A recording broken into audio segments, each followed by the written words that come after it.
बारिश के मौसम में कालू कौवा अपने आधे टूटे हुए घर में बैठा अपनी बेटी की तरफ घूर घूर कर देखे जा रहा था। मनहूस, अगर तुम्हारी जगह मेरा बेटा होता तो आज ऐसे बारिश के मौसम में मुझे भोजन की कोई चिंता ना होती। वो कमा कर लाता और मैं बैठ कर खाता। उसकी बेटी, जिसका नाम चुन्नी था, ये बातें उसके लिए नई न थी, इसलिए वो कुछ बोले बिना रोने लगती है। तुम भी तो किसी के बेटे ही हो, क्या कमा कर दिया तुमने अपने परिवार को? पहले अपनी माँ को रुला रुला कर मारा और अब हमारी बारी है। चुप चुप कर जा, अगर और काएं काएं की तो जान से ही मार दूंगा। ऐसे बोलता हुआ कालू कौवा घर से निकल जाता है। वो बारिश में उड़ता हुआ जा रहा था। सामने अपने घर के बाहर छाता लिए बैठे हुए कबूतर को देखकर कालू कौवा वहाँ चला जाता है। कबूतर, तुम्हें तो पता है यार, मेरी एक बेटी ही है। अगर बेटा होता तो वो मेरे लिए कमा कर लाता। मुझे कुछ पैसे दो ताकि तुम उल्लुओं से जाकर दारू पी सको। अपनी बेटी को बदनाम करने से अच्छा है तुम कोई काम धंधा करो। चल भाग यहाँ से। कौवा वहाँ से चला जाता है और मिट्ठू तोते के पास जाता है। मिट्ठू, तुम्हें तो पता है मेरी बेटी है। हाँ हाँ, अगर बेटा होता तो कमा कर लाता ताकि तुम दारू पी सकते। चल भाग यहाँ से। मिट्ठू तोता कालू कौवे की पूरी बात सुने बिना ही उसे भगा देता है। क्या सुहाना मौसम है। ऐसे मौसम में अगर मुझे दारू ना मिला तो मैं मर जाऊंगा। मगर अब तो कोई मुझे उधार भी नहीं देता। ऐसे सोचते हुए कालू कौवा उल्लू के पास पहुंच जाता है। मित्र, मैं मर रहा हूँ, प्लीज आज मुझे दारू उधार दे दो। मैं लुटा दूंगा आपके पैसे। ऐसे बारिश के मौसम में दारू लाना कोई आसान काम नहीं है, और हम तुम्हें उधार दे दें। मित्र, तुम्हें तो पता है मेरी बेटी ही है। अगर बेटा होता तो कमा कर लाता और मैं मजे मजे से ऐसे बारिश के मौसम में दारू पी सकता। क्या जवान है तुम्हारी बेटी। हाँ, इतनी जवान है कि घर में सारा ही भोजन खा जाती है और मुझे उससे कोई फायदा नहीं है। अच्छा, अगर ऐसा है तो तुम जाओ, मैं शाम को दारू लेकर आ जाऊंगा और तुम्हारे घर में बैठकर ही दारू पियेंगे। ये सुनकर कालू कौवा बहुत खुश हो जाता है। आ जाओगे ना? कहीं तुम झूठ तो नहीं बोल रहे? हाँ हाँ, और साथ भाभी जी के हाथ की बनी हुई चाय पियेंगे। तो फिर मैं जाकर चाय का इंतजाम करता हूँ और तुम दारू लेकर आ जाना। कौवा खुशी खुशी वहाँ से वापस उड़ता है। अब तो उसे ये भी भूल चुका था कि बारिश हो रही है। काश कभी पानी की जगह दारू की बारिश होती तो मैं जी भर के दारू पीता। मैं कौवा, कालू कौवा, हवाओं में उड़ता जाऊं मैं कौवा। हा हा हा हा हा हा हा हा। घर पहुंचकर कालू कौवा अपनी पत्नी गोरी कौवी से कहता है, गोरी, थोड़ा दूध रख लेना, आज शाम मेरा एक मित्र आ रहा है मुझसे मिलने। एक प्याली दूध है, हम चाय नहीं बनाते, तुम्हारे मित्र के लिए रख लेते हैं। चुन्नी, कैसे उदास बैठी हुई हो?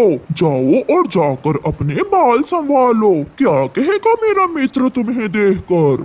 पिताजी, क्या बात है? आजा, मुझसे बहुत प्यार से बात कर रहे हैं। मुझे पता है एक ना एक दिन तुम मुझे इतना कमा कर दोगी कि मैं सारी उम्र बैठकर दारू पी सकूंगा। अब तुम जाओ। मैं देखती हूँ। जी, कौन है आप? किससे मिलना है? भाभी जी, मैं उल्लू हूँ, आपके पति का पुराना मित्र। मिलने आया हूँ उससे। अंदर ले आओ गोरी, इसे अंदर ले आओ। ये मेरा मित्र उल्लू है। उल्लू कौवे के घर में चला जाता है। कौवे यार, तुम्हारा घर तो जगह जगह से टूटा हुआ है।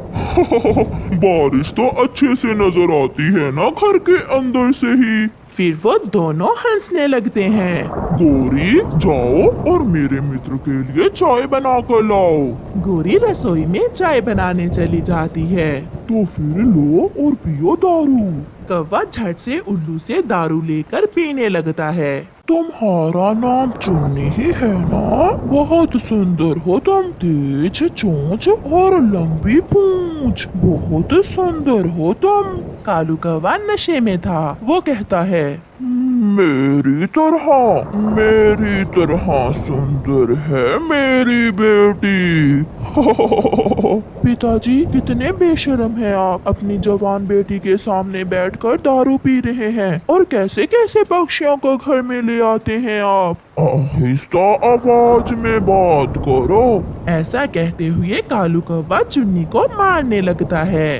कालू यार छोड़ दो, अभी छोटी है तुम्हारी बेटी, सब समझ जाएगी, धीरे धीरे सब समझ जाएगी। ऐसी जिंदगी से तो मौत अच्छी। आज तुमने मेरी बेटी पर ही हाथ उठा लिया। पहले तुम मुझे मारते थे, पहले दारू घर से बाहर पीते थे, आज तुमने घर में ही ये काम शुरू कर दिया। अब यहाँ रहना बहुत मुश्किल है। चलो चुन्नी बेटी मेरे साथ चलो। गोरी कौवी अपनी बेटी को साथ लेकर घर से बाहर चली जाती है। गोरी को कुछ समझ नहीं आ रही थी कि ऐसी बारिश में अपनी बेटी को लेकर कहाँ जाए। फिर गोरी कौवी चिड़िया के पास जाती है।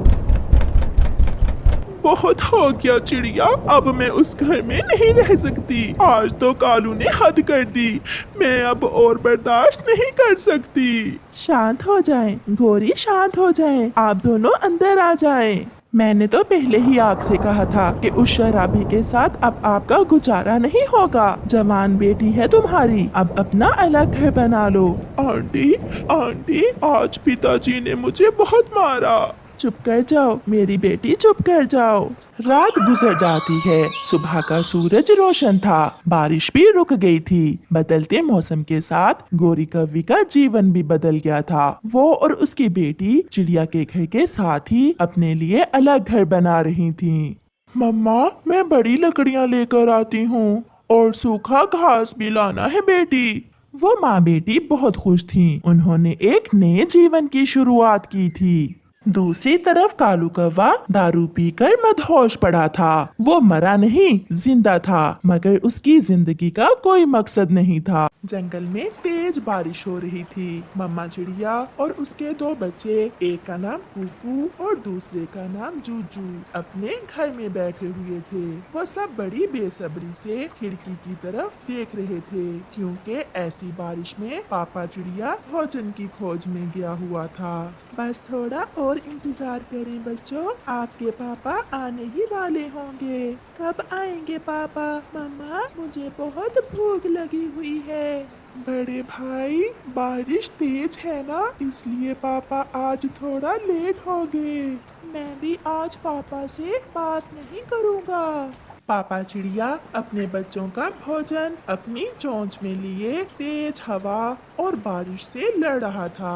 वो जानता था कि ऐसी बारिश में उड़ना उसकी जान भी ले सकता है, मगर वो क्या करता, उसके भूखे बच्चे उसकी आंखों के सामने थे।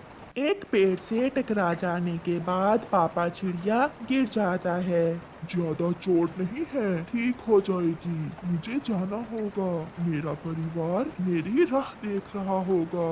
वो फिर से उड़ता है और फिर दूर से खिड़की में से मम्मा चिड़िया अपने पति को आते हुए देख लेती है। वो आगे, आपके पापा आगे, मैं न कहती थी आपके पापा आने ही वाले होंगे। पहले भोजन मैं खाऊंगा। कुकू हर बात पर जिद करता था, क्योंकि वो छोटा था, मगर जूजू जो बड़ा भाई था वो कभी भी अपने भाई को ना तंग करता। वो अपने भाई की हर बात मान लेता। पापा चिड़िया भी घर पहुंच जाते हैं। ठीक तो है आप, और ये आपके पंख पर चोट कैसे लगी है? बहुत तेज हवा थी, इतनी तेज कि उड़ना भी मुश्किल था। एक पेड़ से टकरा गया था मैं। ये लो बच्चों, आप दाना खाओ। पापा, हम बड़े होकर अपने पापा की मदद किया करेंगे। हम अपने पापा के सारे काम कर लेंगे। जीते रहो मेरे बच्चों, आप दाना खाकर सो जाएं। बारिश ने जंगल में शोर मचा रखा था। कुकू और जूजू दाना खाकर सो जाते हैं। इन बच्चों की भी कैसी नींद होती है, अभी जाग रहे थे और अभी सो गए हैं। मम्मा चिड़िया हंसते हुए कहती है, इन्हें कौन सा हमारी तरह कोई चिंता है। जब हम बच्चे थे तब हम भी ऐसे ही सोया करते थे। फिर मम्मा चिड़िया और पापा चिड़िया बातें करते करते सो जाते हैं। सुबह बहुत रोशन थी। सूरज जंगल में अपनी किरणें बखेर रहा था। हर तरफ पक्षियों के संगीत शोर मचा रहे थे। अपने बच्चों की चूं चूं की आवाज सुनकर मम्मा चिड़िया और पापा चिड़िया की आंख भी खुल जाती है। कुकू, नीचे उतरो बेटा, कितने भारी हो आप, मेरी सांस रुक रही है।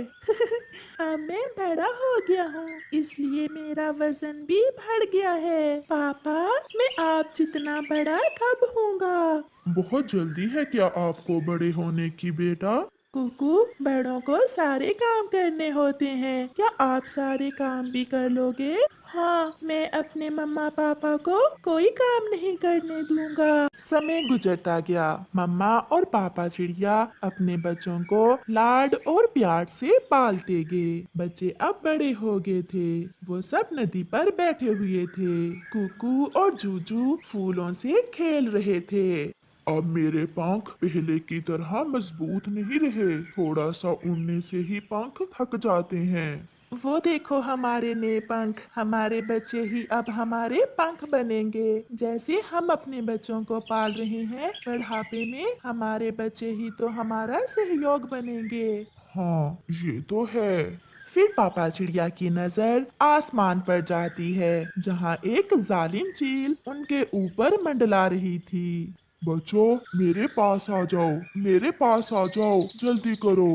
मगर वो चील भी जान गई थी कि यही उसके हमले का समय है। चील हमला करती है। पापा चिड़िया आगे बढ़ता है। दोनों में खूब लड़ाई होती है। पापा चिड़िया मुकाबला करती है। मम्मा चिड़िया भी मैदान में आती है और चील को भागने पर मजबूर कर देती है। पापा चिड़िया बहुत घायल हो गया था। आपका पंख बहुत घायल हो गया है, खून बह रहा है आपके पंख से। कुकू और जूजू दोनों रो रहे थे। चुप कर जाओ बच्चों, ज्यादा चोट नहीं है, खुद ही ठीक हो जाएगी। आप हर समय ऐसा ही कहते हैं, आपके दर्द तो हो रहा होगा। अगर मेरे दर्द हो तो मैं फिर मुस्कुराकर बात क्यों करूं? चलो घर चलें, वो चील दोबारा भी आ सकती है। फिर मम्मा और पापा चिड़िया अपने बच्चों को साथ लेकर घर चले जाते हैं। फिर कुछ दिन मम्मा चिड़िया भोजन लेने जाती है और अब उनके बच्चे भी अपनी मम्मा के साथ जाने लगे थे। रानो, अब आपके पति का पंख कैसा है? गौरी बहन, पहले से बेहतर है, बस एक दो दिन में ठीक हो जाएगा। आज के दौर में बच्चों को पालना बहुत मुश्किल काम है। पहले तो दाना आसानी से मिल जाता था, अब तो दाना लेने भी दूर दूर तक जाना होता है। शाम हो जाती है। मम्मा चिड़िया और उसके बच्चे अपना भोजन लेकर वापस घर जाते हैं। चिड़िया अपने पति को आवाज देती है, उठे, हम भोजन लेकर आ गए हैं। मगर पापा चिड़िया तो मर गया था, वो कैसे बोलता? ये देखकर मम्मा चिड़िया और बच्चे बहुत रोते हैं। आज उनके घर बड़ा दुख था। उन्हें ऐसे लग रहा था जैसे उनकी सारी खुशियाँ कोई छीन कर ले गया हो। आप तो कहते थे कि मैं ठीक हूँ, ज्यादा चोट नहीं है, कभी हमें अपना दुख दर्द बताया ही नहीं। न जाने कितनी दर्द सही होगी आपने, जो आपको यहाँ तक ले आई, और हम समझते रहे कि आप ठीक हो।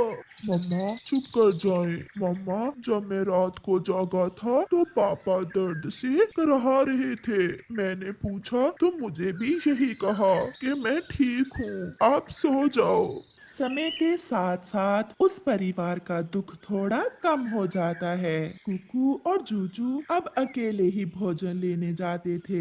वो अपनी मम्मा के लिए मीठे मीठे फल लेकर जाते, अपनी मम्मा के लिए अच्छे से अच्छा दाना लेकर जाते।